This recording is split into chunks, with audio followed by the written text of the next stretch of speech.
All right, our first storyteller for the evening is Mr. Chetter Galloway. Mr. Chetter Galloway has a great kinship with Charleston, South Carolina. He came to storytelling in colonial Williamsburg. I like to say the second most historic city in the United States. Yes. They tore it all down, then rebuilt it and invited Yankees to come. We live here and allow Yankees to visit. So that's the main difference between the two historic cities. I figure by this point in the festival, everybody knows everybody, and if not, well, you should have been here earlier in the day. So I'm not going to go on and on about Chetter. I said, what should they know that you don't know? And he said, I'm running a marathon in Atlanta next week, and you know what traffic is like in Atlanta if there's bad weather. So y'all pray for Chetter next weekend when he runs in the marathon in Atlanta. Chetter Galloway.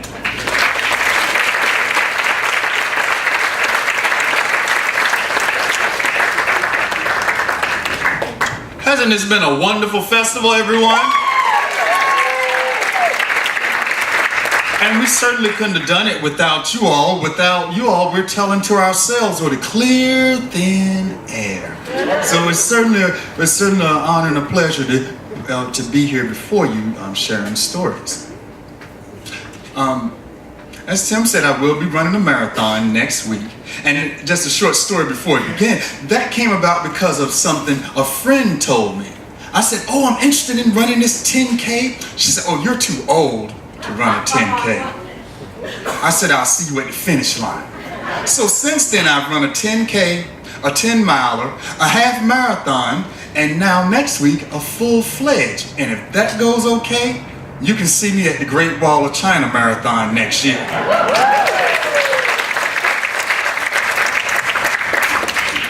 But on to stories.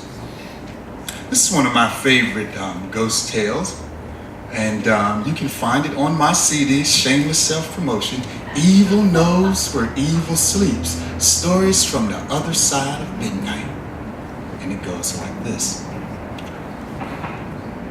Way down deep in the murky cypress swamp, there was a man born right at the stroke of midnight, halfway between good, halfway between evil.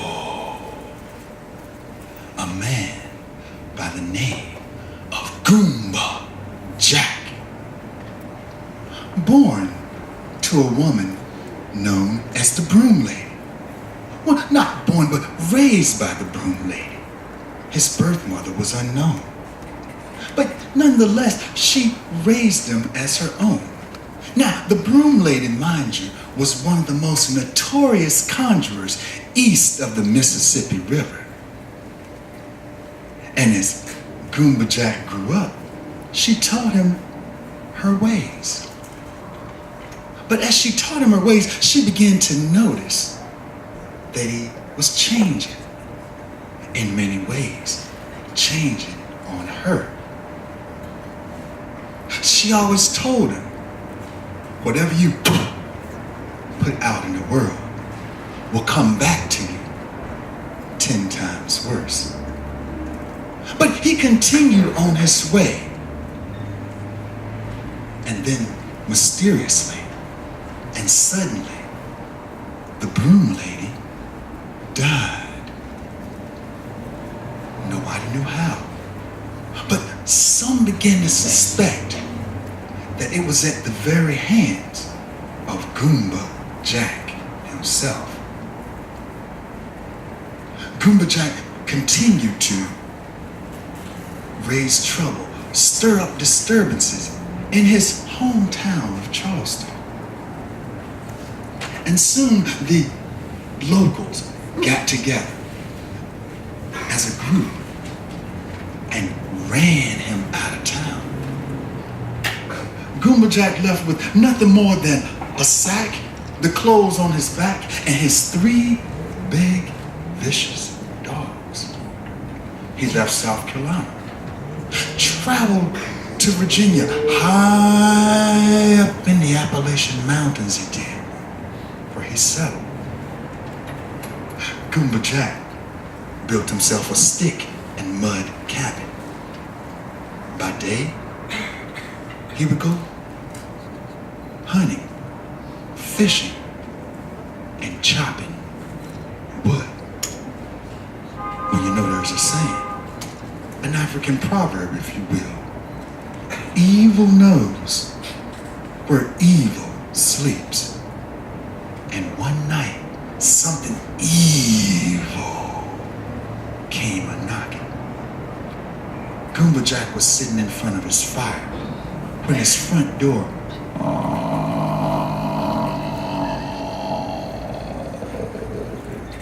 opened up.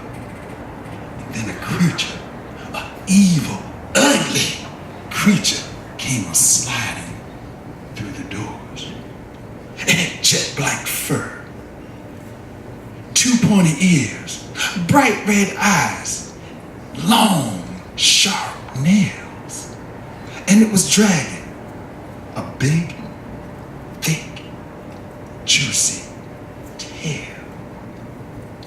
Goomba Jack knew something like that was no good for him, so he grabbed his axe and started after. He chased it over to one corner, but the creature got away. He chased it over to another corner, but the creature got away again. The creature started running towards the front door, and Goomba Jack, he raised up that axe, and in one big swooping strike, shoom, chopped that tail off, that long, thick, juicy tail. And that creature said, "Meow,"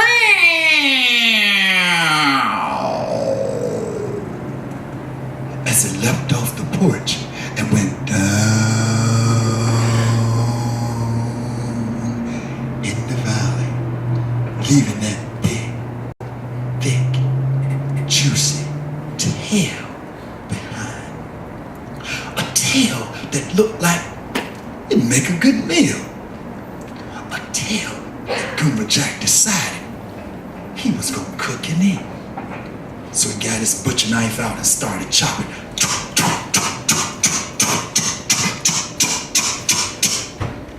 He scooped it all up, put it in a pot, and started stirring it around and around and around and around. Added some salt, added some pepper. And when that thing was done, he ate it.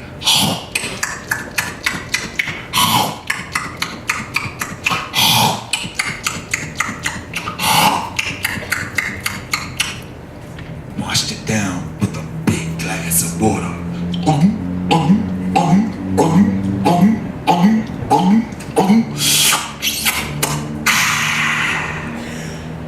And then he retired to the bedroom. He pulled his covers up and tried to fall asleep, when from way down in the valley, right at the foot of the woods, he heard a voice ring out in the night air. Goomba Jack, Goomba Jack, you got something of mine, and I want it back. You know what it is. I know you know. Bring me my tail, leap-ho. Goomba Jack won't worry, because remember, he was living with 3 big, vicious dogs. Matter of fact, one of those dogs' name was Big, the other's name was Bad, and the last one was just plain ugly. He said, "Get 'em Big, sick 'em Bad, get 'em ugly." And those dogs, those 3 big, vicious dogs, shot out from underneath that cabin, one from the right, one from the left, the last from the middle, and chased that thing back down the hill and deep into the thick thorny bush below. When the dogs came back underneath the cabin, Goomba Jack laid back down and went to sleep. The next morning, Goomba Jack got up and wanted to go do some hunting. He had a huge appetite. So he grabbed his hat, his axe, and his coat and went out in search of some animal to find.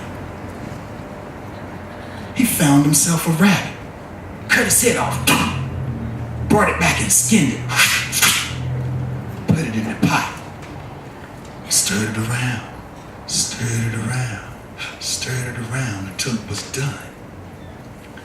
He ate that rabbit, and just as he'd done the night before, Goomba Jack retired to his bedroom. He was just about to fall asleep and pass over into dreamland when from way down in the valley, he heard that voice. Goomba Jack, Goomba Jack, you got something of mine, and I want it back. You know what it is. I know you know. Bring me my tail, leaf. Goomba Jack didn't hesitate to call his dogs this night either. Get 'em, boys, sick 'em, boys, get 'em, boys. And those dogs, those three huge, vicious dogs, shot out from underneath the cabin again. One from the right, one from the left, the last from the middle, and chased that thing back down the hill, through the woods, and deep into the murky borders of the dismal swamp below. Goomba Jack didn't worry about the dogs coming back. He just figured they'd find his way home. Well, morning came, and Goomba Jack was a little tired, but he knew he needed to go out and get some wood. So he got himself dressed and opened up the front door. But when he looked down, he realized something had been there earlier that morning. You see, there were scratches, these deep claw scratches from one end of the porch all the way down to the other. He turned back around, and on the door, his front door, the same scratch marks from the top all the way to the bottom. And then it happened. He heard it again. He heard that voice that sent a chill from the back of his neck to the base of his spine. Goomba Jack, Goomba Jack.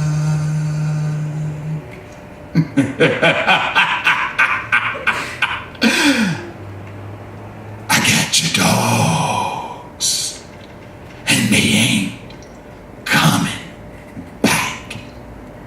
You know what you got. I know you know. Bring me back my tail, Lee. Goomba Jack ran inside, shut the front door, went into his bedroom, shut that door, hopped in his bed, pulled up the covers,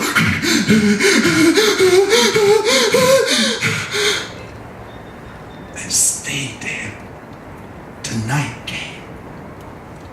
And when night came, Goomba Jack was still shivering underneath that cover when that front door opened up slowly.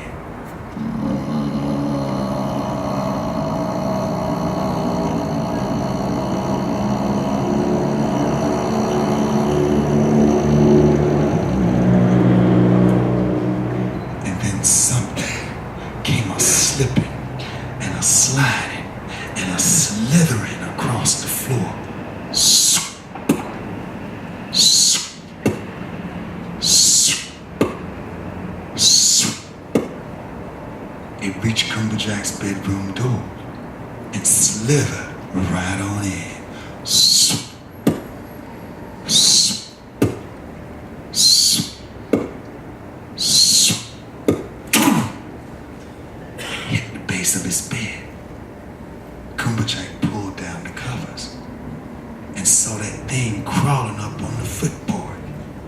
Those two pointed ears, those bright red eyes, those long sharp nails as it came crawling up on him. It was on his legs, his knees, his thighs, and was all over top of him and said, Goomba Jack, Goomba Jack,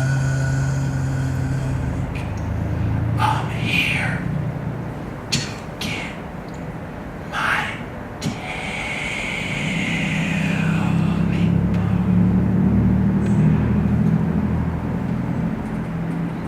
that creature with the bright red eyes, jet black fur, and long sharp fingernails tore into him and ripped him to shreds. But they say he got his tail pulled back. Goomba Jack's cabin fell down. The whole thing fell to pieces. Nothing was left but that stone and mud chimney. But they say on the night, when the moon is full, you can hear a voice from way down in the valley saying, Telly-po, Telly-po. Now I's got my Telly-po back. And that's the end of the story. Thank you.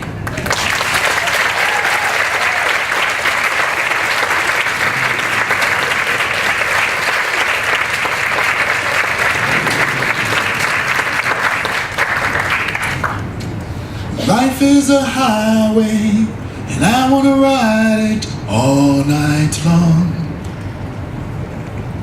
If you're going my way, I want to drive it all night long. About 10 years ago, I had the opportunity to go to Abingdon, Virginia. And those of you who aren't familiar with Abingdon, it's in what we call Swallow, Southwest Virginia. And Abingdon is known for a number of things.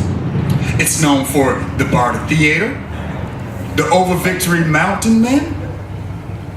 It's also known for its historic bed and breakfasts, but more important than that, it's known for the inhabitants of those historic bed and breakfasts. It's known for its ghost. I traveled for what seemed like hours from Atlanta through Georgia, South Carolina, North Carolina, and now, finally, I crossed into the volunteer state of Tennessee. I was almost there. I gave my host a call and let them know, hey, I'm on my way. I'm about to cross the state line. They gave me specific directions to their home, and I arrived there, and my expectations were exceeded. I couldn't believe where I was staying, a beautiful 18th century bed and breakfast. It was completely authentic.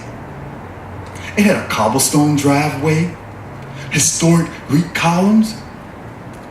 It even had an old-fashioned water pump outside. I grabbed my wares from my cart and went up to the door and knocked. And the door opened. And there stood my host.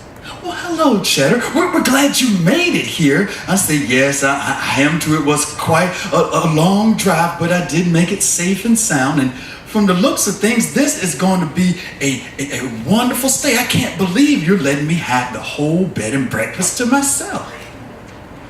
My host asked me, well, are you sure this is going to be fine for you? Is there anything that, you might see that might disturb you? I said, oh, no, as long as there are no ghosts here. I laughed. They didn't. As I made my way through the house, some things stood out to me. Now, granted, it was an 18th century home. I noticed a lot of historical artifacts being a history major. There was the wool combs to pull the sheep wool. There was the doctor's mortar and pestle. There was the old-fashioned loom, a spinning wheel. There were quilts throughout the house. There was even something I remember seeing at my parents' home, my grandparents' home that is, in North Carolina. An old-fashioned butter churn. I said, that can't be a butter churn, is it? He said, yes, that's a butter churn. And I remember the rhyme that goes with it. I think it was something like, come butter, come butter, come. Johnny's at the garden gate waiting for a butter cake. Come butter, come butter, come. Janie's at the garden gate waiting for a butter cake. Come butter, come butter, come. This was going to be the perfect place. There were some other things too that stood out in this bed and breakfast. All along the walls were pictures of water or women in water. Pictures of like lakes and creeks and streams in a shade of pastel blue. And I could get used to that. But what caught my eye more than anything else were the mannequins. Female mannequins. Dressed to the nine in their 18th century wear. From the shoes, the hoop skirts, the bodice, the corsets. One of them even had a fan with her lace gloves. But there was one thing missing. Their heads. Now, while this seemed a bit odd, I paid it no never mind and just thought it was part of the decor. And even though I had entered on the first floor, I was led down to a basement level, which led out to a courtyard out back. So in fact, the bed and breakfast had 3 levels. This was fine because I felt secluded and I felt I had my privacy. And the room was spectacular. A king-size canopy bed. 2 sets of French doors that opened to the beautiful garden courtyard.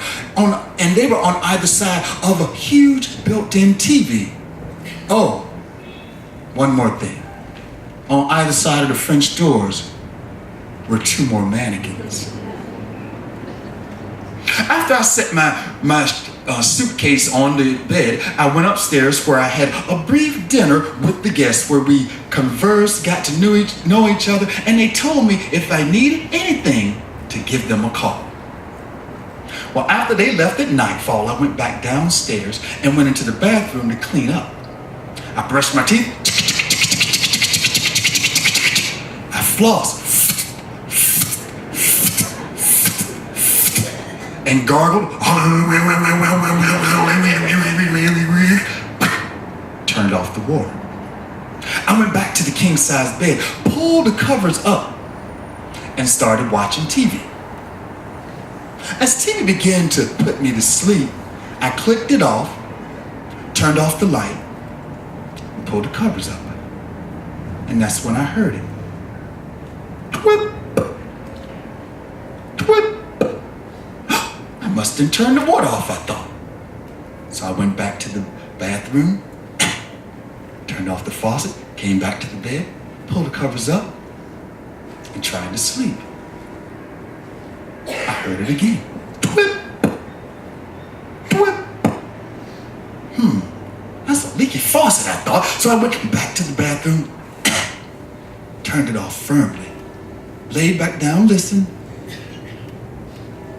Good, I can rest. Morning came. I was going to have a big day. I had planned a full calendar of events for that day. So I got up as soon as the rooster to get myself together. The bathroom had a window. Underneath the window, there was a washer, a dryer, there was an old-fashioned tub. This was the perfect place for anyone who was into history. So I turned the water on the tub and let it get nice and steamy before adjusting it for the shower. After I disrobed, I got inside the tub and started taking a bath.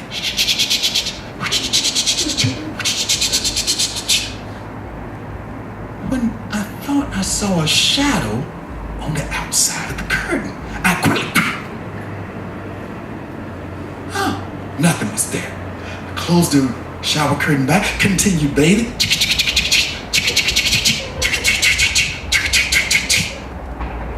When the shadow appeared again, I pulled the curtain back.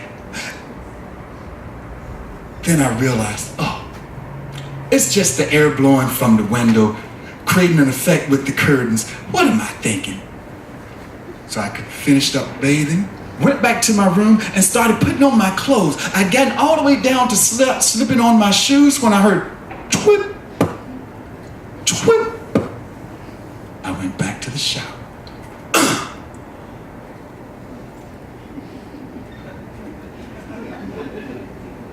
Firmly turned it off. Went back to my bedroom, put on my shoes, and went on up the stairs to begin my day. It was a good day. I did several things. I had the opportunity to see a historic reenactment. I went antiquing in town, sampled local foods, and even ran into my host at one of the parks. And they said, well, is everything okay at the bed and breakfast? Are you comfortable? Is everything fine?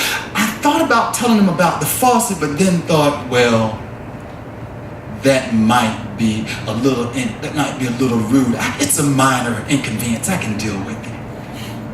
Well, after my day was done, I went back to the bed and breakfast.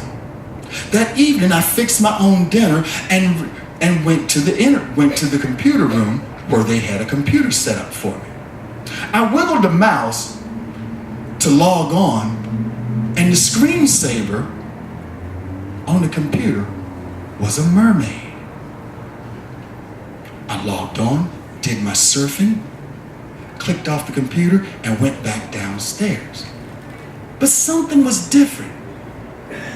From one night to the next, the temperature was increasingly colder, and I didn't quite understand why. I reached into the armbar and got a blanket and put it on the bed and hopped in under it. I turned on the TV again. I read a book, but I just couldn't get warm and comfortable. I hadn't brushed my teeth yet for the end of the evening, so I went to the bathroom again, completed that process, came back to the bedroom when I heard twip, twip, twip. I went back to the bathroom.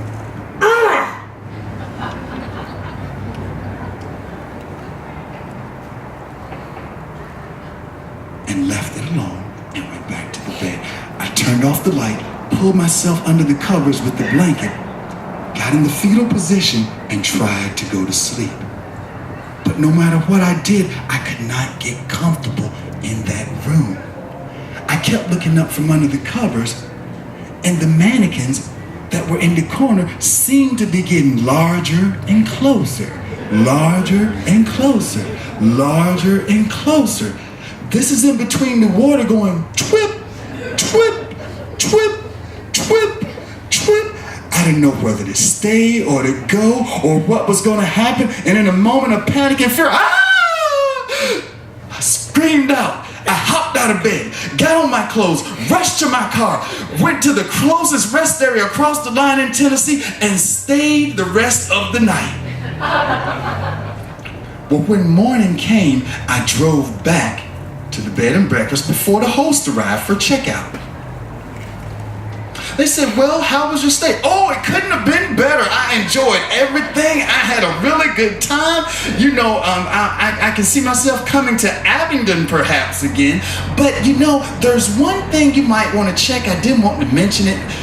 Your faucet, the bathroom faucet and the sink and the tub, it has a leak. And I know that can drive up your water bill. The host didn't say anything. Then he finally spoke and says, well, we should have told you sooner. That's not a leaky faucet. That's our ghost Mary. She drowned in the tub when she was 3 years old. And then it all made sense. The headless mannequins, the theme of water throughout the house, and that incessant trip, trip. and a cold chill ran down my spine. I left there and have never, ever returned. Thank you.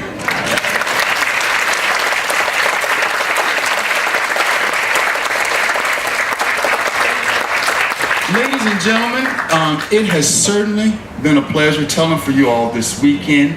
I want to encourage you to tell others to come back to the festival. Thank you for having me here. My name is Chetter Galloway. I'm going to get off the stage because you have more wonderful tellers coming up next. Have a good weekend. Thank you very much.